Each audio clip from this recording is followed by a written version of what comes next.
Good morning, everyone. Nick here with McGaughys Suspension. I've got another video for you guys, some information to help you guys select what you would like to do to your 2500 HD truck. 20 and newer, GMC or Chevrolet, this information is going to be good for either one of those trucks. So I've got three trucks sitting here. I've got this white HD Ultimate, Denali Ultimate.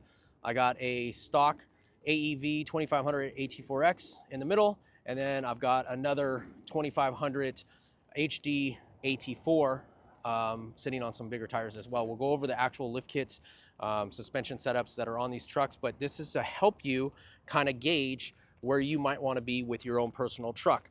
So let's start off with the truck in the center. This is a bone stock AT4X AEV edition truck. Now the AT4Xs and the ZR2s, the Chevrolet version, the ZR2, we all know that those are coming off the showroom floor with a set of 35s underneath it, and it's got a factory 2-inch lift leveling. I know some people might not like the term leveling on these trucks. They might call it a full lift kit, but in terms of this truck has what we call on the aftermarket world a leveling kit. It is all lifted, the actual 2 inches is lifted through the factory suspension span travel, and it's just up higher within that travel. And we're gonna go over that. Actually, we've gone over that in a couple other videos, and if you ever have any questions about it, feel free, I can send you another video that better explains that. We're not going to get that into it in depth today. We know that these trucks start off at the showroom floor, regular HD, at about 24 inches. If you do have a Chevrolet, I will let you know that Chevrolets are seeing an extra 3/8 of an inch. And it's not because they're higher, it's because the arch, the wheel arch on the Chevys are curved. So that curvature gains you about 3/8 of an inch in this area right here. So that's why you're going to see the measurements be off on a Chevrolet by about 3/8 of an inch. Now, like I said, that's a bone stock AEV truck. A lot of people like the way that these trucks look. AT4Xs, ZR2s, because they got the nice wheel and tire package and they're a little bit lifted. Also, I will note that these trucks come with an 1.5-inch rear block in the back. That gives the right height in the front and in the rear to not make it look like it's nose high. It still sits with about a 1-inch rake to it. That's how GM ships these trucks, whether it's a factory stock HD truck or these AT4X ZR2 package trucks. Okay, so now let's go over to this truck here. This truck is a 2500 and it is a Denali, and this one has our leveling kit on it, okay? Again, leveling kits don't change any ride height of like actually adding a cross member. It just takes the factory suspension and you add more preload to raise the front end of the truck up to match the rear. Now, again, everyone's gonna have a little bit different perspective personally on what they call leveled, because some people wanna bring up the front end a little bit. They don't want exactly level ride height, because if they tow a trailer or put weight in the back comes down a little bit because of that weight, and then it looks like you're nose high. So traditionally, leveling kits is to bring the front end up to meet the rear. If you're a type of person that wants to bring the rear up again a little bit higher to have a little bit more of a rake to the truck, that's totally fine. We're just talking about the front today, but this one does have a factory rear, no added lift in the rear. So this is leveled to bring the front end up enough to fit these 35 1250s with a 18x9 5.5 backspace wheel. If I'm not mistaken, I believe these are what they call a positive 12mm offset. And again, I do see a lot of people saying, oh, just go with the positive 12 or go with the positive 18 offset. That is true. That is something good, but you got to understand that that offset will change per how wide the wheel is. So whenever you're giving stats on what you have or what someone's suggesting or what you're looking for, a positive 12 on a 9-inch wide wheel equals 5.5 backspace. So the width plus the offset will help you with the backspace. You can't just go off of offset. You still need the rest of the configuration to figure that out. So that's a leveling kit right there on a 35 1250. And we're gonna get in here real quick and just show you, we've got enough droop travel. The upper control arm is not bound up. On our leveling kit here, you see we've got the M84 series shocks that are valved in-house and built in-house here. We've got our billet ball joint caps. Those are satin black.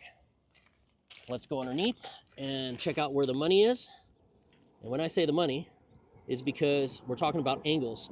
Where your money is going is to, you know, these angles right here. So this is nothing radical or harsh. We still have a good tie rod angle, CV angle, and ball joint angle. And then obviously, like I said, we have that upper control arm to allow for the droop travel to be adequate, and we don't lose, we're not bound up, and we're not going to lose ride quality. So I'm showing you this right here, this tie rod angles and the CV angles. Let's go over to the factory 2-inch AEV truck, AT4X. And I want also to note, do you notice how the tie rod angle is more abrupt than the CV angle? And that's because GM has incorporated about a 5/8 diff drop. Now, diff drops are cool. They're not a bad choice, but diff drops will only help the CV angle. They will not help ball joint angle or tie rod angles, and they most certainly will not help binding of the suspension if it's overstroked. So that's one thing to keep in mind. So I just showed you these two trucks. This is a level truck. This is a factory level truck with a 1.5-inch block in the back from factory, okay? That kind of gives you an understanding of what 35s look like underneath these two trucks. And I also do want to note that this truck has no fender modifications at all. No rubbing, no issues there, okay? No modifications to the front either. So this is right here a clean install. Can you go up in tire circumference? You sure can, but you're gonna have to be open to bumper modifications on the plastic and or possibly spacing the bumper out. And on the cab side, you're gonna have to be open to modifying that, what they call a factory mud flap.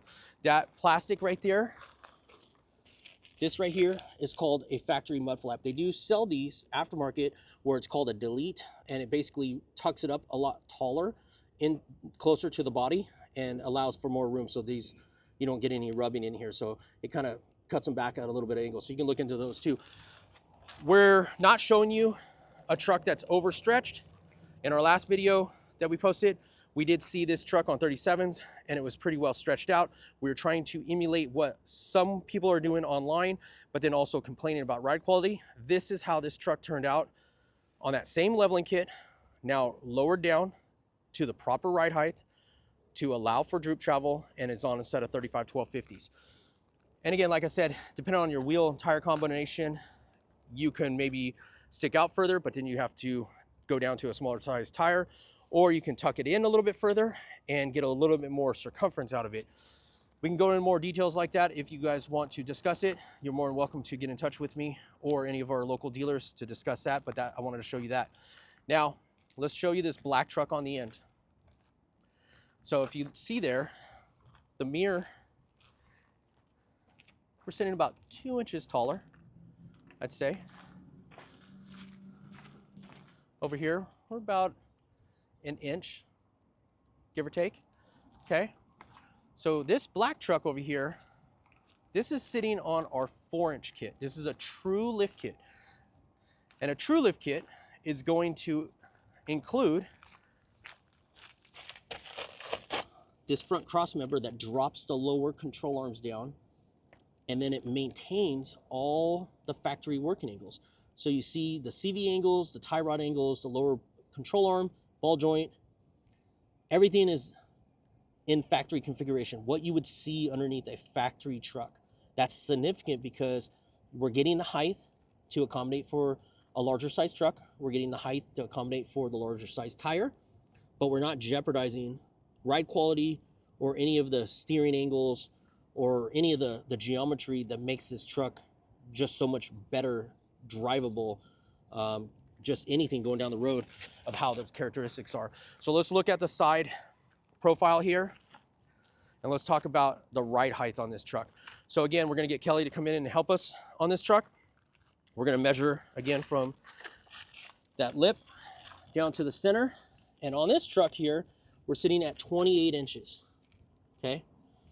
That's telling us this is exactly 4 inches of ride height over factory. And again, depending on how you want your ride height to be from the front to the back, this truck is sitting on our 1 3/4 rear block and Ubolt kit that comes in the kit. And right now, I want to say this truck is sitting at about 5/8 of an inch rake. That means the back is about 5 inches higher than the front. And I also want to tell you that if you want to alter that to where if you want more lift in the rear, a little bit more rake to it, our kit comes with 2 1/4-inch shims to alter and fine tune the ride height. So if you buy the kit, you can set up at 4 inches, you can get a complete leveled stance. We call leveled about 5/8 of an inch difference because these hood lines are so much taller than the rear bed line. If you get the truck up any higher, like exactly dead nuts level, one, if you put any weight in the back, then it looks like it's sagging. Two, it automatically looks like it's sagging because the bed line is lower than the hood line. So I'll stand back and show you the side profile here. This is our 4-inch kit. I already showed you all the working angles on it. I already told you how high this truck is, and let's talk about the wheel and tire combination. So this right here is a true 37 1250 by 18 inch, and it is a Nitto Ridge Grappler. This truck, to clear these, let's talk about the wheels first. This is an 18 by 9 method wheel, and the significance of this wheel is that it's a positive 18, which equates to 5.7 back spacing, 5.7 inch back spacing, okay? Let's look at the side profile here. And just so you're aware, depending on what you're looking at on the market, I want to note that our lift kit, our 4-inch kit, does not widen the track span.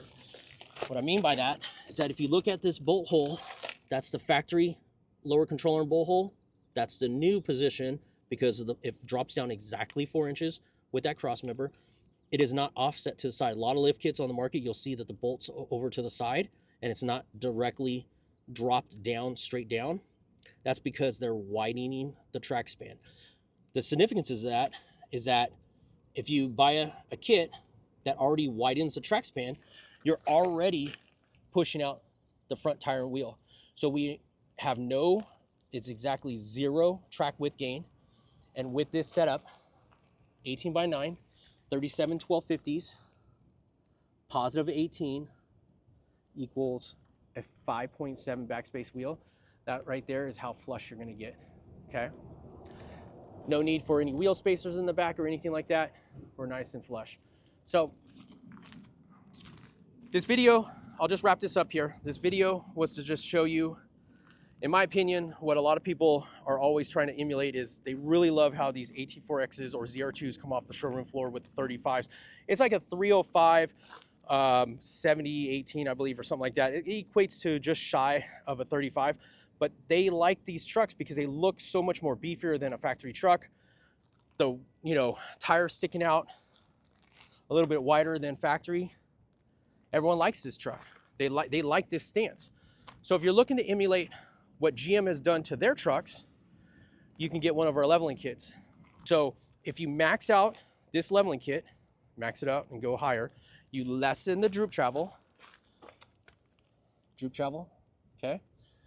You quickly bind up the suspension and then deteriorate the ride quality. If you took this AT4X or ZR2 factory 2-inch lift and you stretched it out and got any higher, I read sometimes people say, oh, I'm gonna put a leveling kit, buy upper control arms, buy keys, and turn this one up. If you, again, go up higher, you lessen the droop travel, basically, the ride quality will start to suffer. You also have harsher angles, which is not a good thing at all. So you don't want to go any further than that. And then you would harm the ride on that. If you go to our 4-inch kit, if you stretch this out and take all that droop travel that we are allowing at 4 inches of ride height and all those great angles and say, okay, let me stretch it out a little bit further and get it higher, you're going to lessen the droop travel and again, disturb the ride quality on this kit. If you kind of hear my message that I'm saying over and over again is don't stretch out your suspension travel. Buy a suspension kit that is built around the proper ride height for the wheel and tire package that you're looking to fit underneath your truck. If you are gonna max out the ride height to fit the largest tire and decrease the droop travel, you're going to have a ride quality suffer And you're also going to have higher working angles on the tie rods, ball joints, control arms, which will in return bind up the suspension more when you're turning. It will affect your drivability of the truck. It won't drive as nice. And some people are okay with that. I understand budgets, and I understand, you know, some people just mindset wise just don't want to get involved with a true lift kit. That's fine. My suggestion would be pick out your leveling kit and do a wheel and tire package that's not going to stretch it out and push the limits of it, so you get the true value of what you're buying. The other thing too is I wanted to show you just, you know, realistically how much taller a 4-inch kit is set up properly. Don't be afraid, oh, I don't want to go up that high. Okay, well, look, factory 2-inch, 1.5-inch leveling kit, true 4-inch kit. I mean, we're really splitting hairs here on ride height. Obviously, if you have a garage that you're trying to fit in, I totally understand you have limits. Totally understand that. That's a different subject. But when we're just saying openly, don't be scared of 4 inches of ride height, because it's really not that much taller than a leveling kit, and it's most definitely not taller than a stretched out leveling kit. Do yourself a favor, your $80,000+ truck, and treat it right and pick out the right suspension for the right tire and wheel package, so you have the most, you know, the most drivability, the most ride quality, everything that comes along with it. If you guys have any questions, you're always welcome to drop comments down below. Just be forewarned that it is hard to keep up with questions on YouTube, or comments, might I say. So if ever I don't respond back to any of your questions, always feel free to also reach out to me on the McGaughys Instagram or Facebook. You can DM on there. My name is Nick. I handle all the social media and the YouTubes. And at that point too, if you want to get more specific, contacting me on Instagram or Facebook will be a lot easier, because then at that point, if to answer any of your questions, I can simply send pictures and give you more information, and or sometimes even just call you, and we can discuss it over the phone. So let me know down below, which truck do you like better? Do you like the white Denali? You like the AEV AT4X? Or do you like the AT4 sitting on the 4-inch kit? You guys let me know down in the comments. Thanks for watching. Thanks for all the support. And we'll see you guys on the next video. Thanks.